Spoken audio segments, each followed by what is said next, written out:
آپ نے ان لوگوں کا کیا بگاڑا ہے جو یہ اتنے دشمن ہو گئے آپ کے؟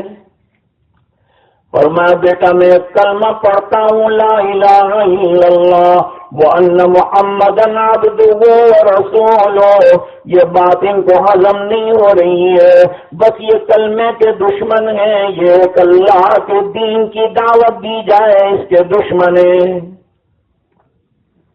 دشمنی بس یہی ہے۔ حالانکہ یہ دعوت کا بدلہ بھی میں ان کے پاس نہیں مانگتا، میں کوئی معاوضہ بھی نہیں مانگتا، میں کوئی اجر بھی نہیں مانگتا۔ میں نے کہا ان اجری الا علی اللہ، میرا اجر معاوضہ میرا بدلہ دیں گے تو میرے رب دیں گے، میرے اللہ دیں گے، تم سے کیا لینا مجھے؟ لیکن اس کے باوجود وہ ظالم پیچھا نہیں چھوڑتے۔ تو ابا کیا بنے گا اور ابا کیا ہوگا؟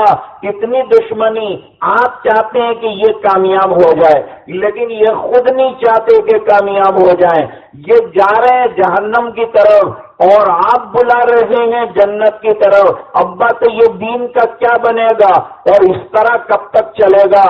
نبی کریم صلی اللہ علیہ وسلم نے فرمایا دین چلتا رہے گا، جمتا رہے گا، پورے مکے میں صدا گونج کے رہے گی، مدینے میں گونج کے رہے گی، یہاں تک کہ عالم یہ ہوگا کہ دنیا کے ہر کچے پکے گھر میں یہ دین کا تیرے ابا کا چرچا ہو جائے گا۔ جب تک یہ چرچا نہیں ہو جائے گا یہ دین ختم ہونے کا نہیں ہے۔ اس سے پتہ چلا کہ دین تو ہمیشہ کے لیے آیا ہے، اگر ہم کام نہیں کرتے تو ہمیں ہٹا دیا جائے گا، اور گرتے پڑتے ٹوٹا پھوٹا کام اگر ہم کر لیتے ہیں اللہ تعالیٰ مدد فرما دیں گے، اور وہ ٹوٹے ہوئے میں اپنی طرف سے جو ضرورت ہے ریپیئرنگ کی وہ بھی کر دیں گے، اور اچھا اجر لکھ کر اللہ تعالیٰ امت کو نواز دیں گے۔ تو میں ایک مثال دے رہا تھا آپ کو کہ دو بیٹے تھے، ایک بڑے بیٹے سے ابا جان نے کہا مجھے پیاس لگی ہے، بیٹا پانی پلا دے، تو بیٹے نے کہا میں نے اتنی نعت خوانی کی، آپ کے اتنے قصیدے پڑھے، یہ کم ہے آپ کی پیاس بجھنے کے لیے کہ میں دور جا کر آپ کے لیے پانی بھی لاؤں اور آپ کو پانی بھی پلاؤں؟ یہ ضروری نہیں ہے، بس میرے قصیدے دیکھتے رہیے آپ۔ ایک تو وہ ہے جو قصیدوں پہ قصیدے پڑھ رہا ہے بیٹا ہے،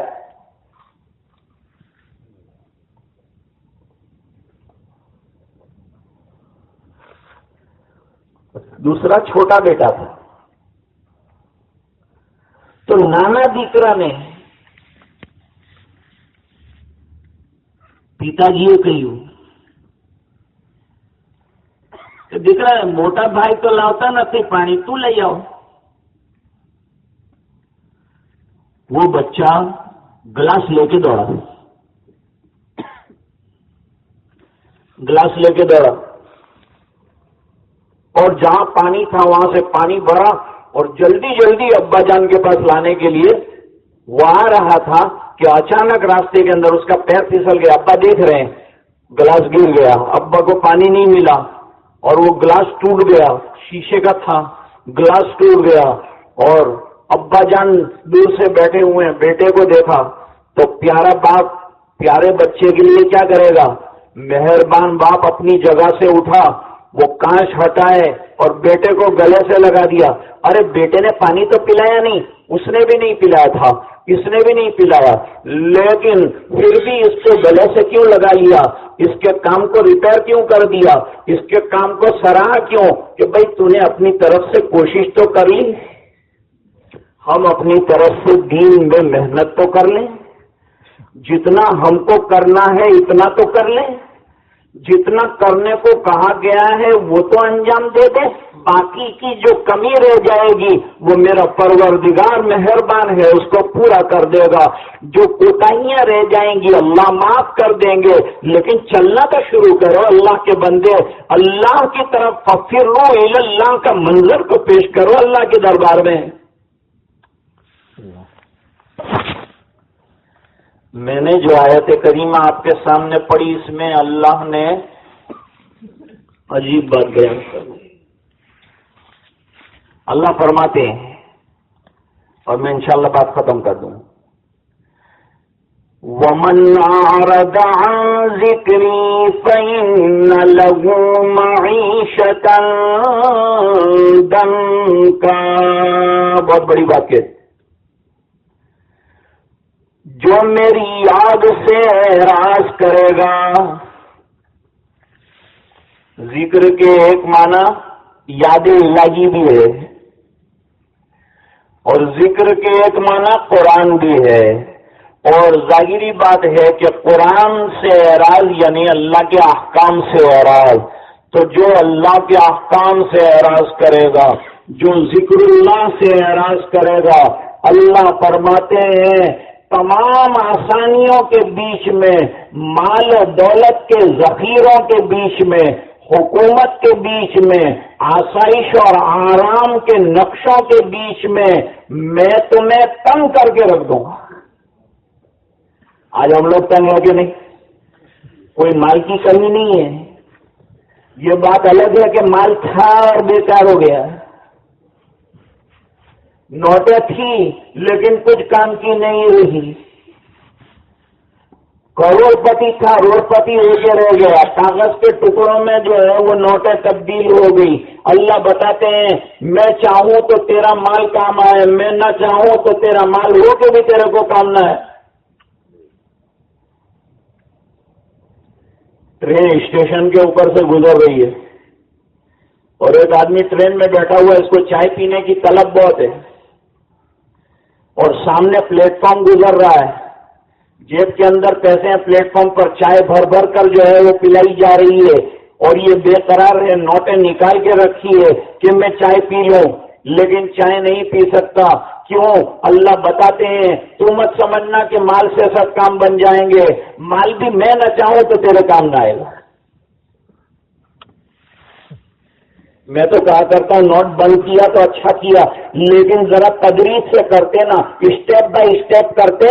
جیسے کہ میرے نبی نے شراب کی حرمت کو بیان کیا تو اسٹیپ بائی اسٹیپ کیا ہے تاکہ لوگوں پر بوجھ نہ پڑے، عوام الناس پریشان نہ ہو جائے.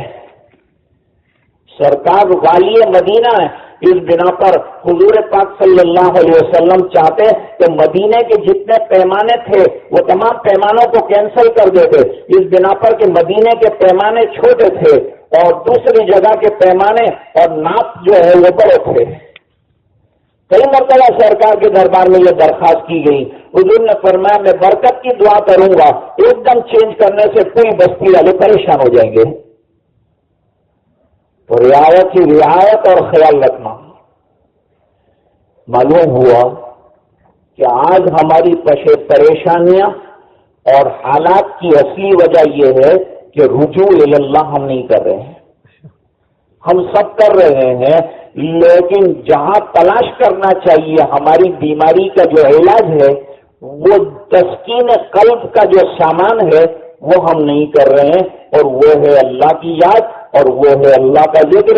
اللہ تعالیٰ قرآن کریم میں فرماتے ہیں الذین آمنوا وتطمئن قلوبهم بذکر اللہ الا بذکر اللہ تطمئن القلوب.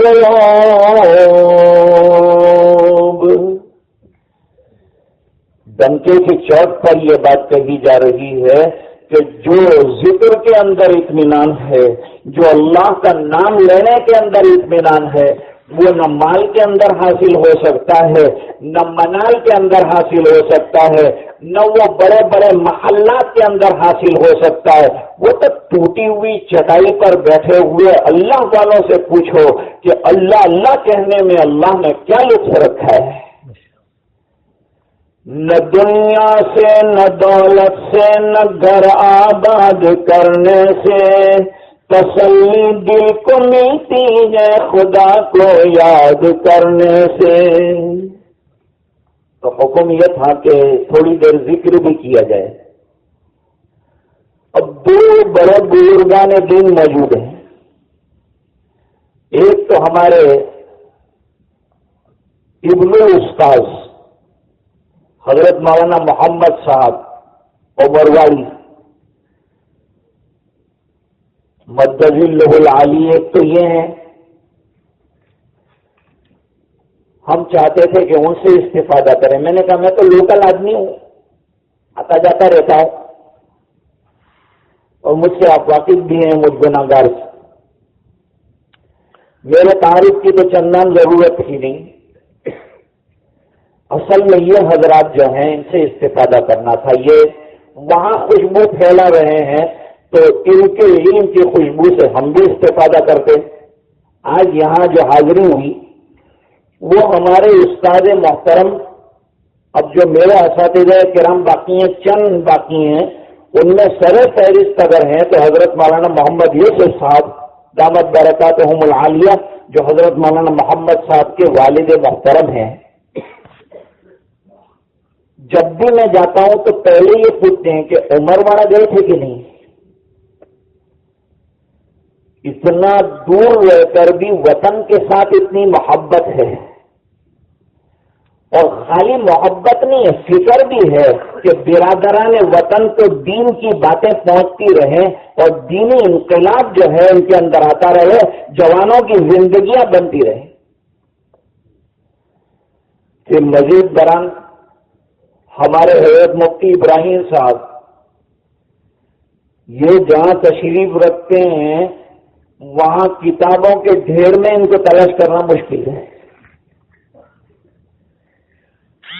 یہاں بھی کتاب، وہاں بھی کتاب، میرے کو تو ڈھونڈنا پڑتا ہے کہ یہ کتاب کے بیچ میں حضرت کہاں ہے.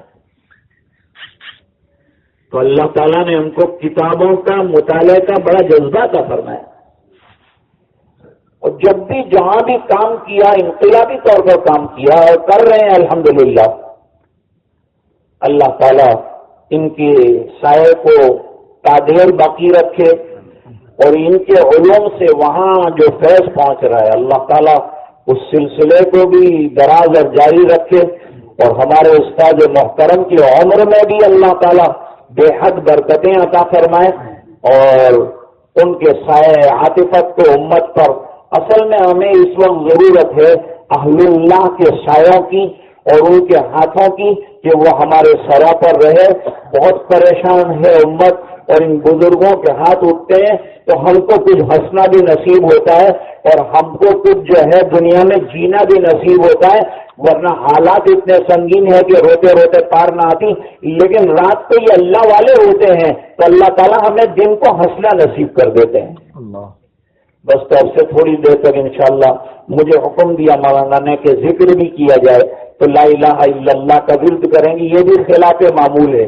میرا معمول ہے مسجد میں ذکر کرنا، لیکن میرے استاد کا آرڈر آ جانے کے بعد حکم المعمور و معذور اور حکم فوق الادب، اس بنا پر تھوڑی دیر کے لیے ہم لا الہ الا اللہ کا ورد کریں گے. پھر انشاءاللہ ان بزرگوں سے درخواست کریں گے کہ دعا کریں. دیکھیے لا الہ الا اللہ کا ورد ہے یہ، اور یہ سبھی کریں گے. آپ لوگ سب میرا ساتھ دیں گے. تھوڑا سا جہرن جو ہے وہ ذکر کریں گے. جہر کے معنی زور سے ذکر کرنا، تو ذرا زور سے ذکر کریں گے تاکہ ہمارا جو دل اندر بالکل یخ یعنی برف کی طرح جم گیا ہے، ذرا اس میں حرکت پیدا ہو جائے، ذرا اس میں بیداری جو ہے وہ آ جائے، ذرا اس میں زندگی پیدا ہو جائے. اس بنا پر تھوڑی دیر کے لیے آپ میرا ساتھ دیں، اور جب محمد الرسول اللہ کہا جائے تو یہ ذکر انشاءاللہ اس وقت تک کے لیے ختم ہو جائے گا، ورنہ ذکر زندگی کی آخری سانس تک کرنے کی چیز ہے. تیرے سوا معبود حقیقی کوئی نہیں ہے، کوئی نہیں، اور تیرے سوا مسجود حقیقی کوئی نہیں ہے، کوئی نہیں، اور تیرے سوا موجود حقیقی کوئی نہیں ہے، کوئی نہیں،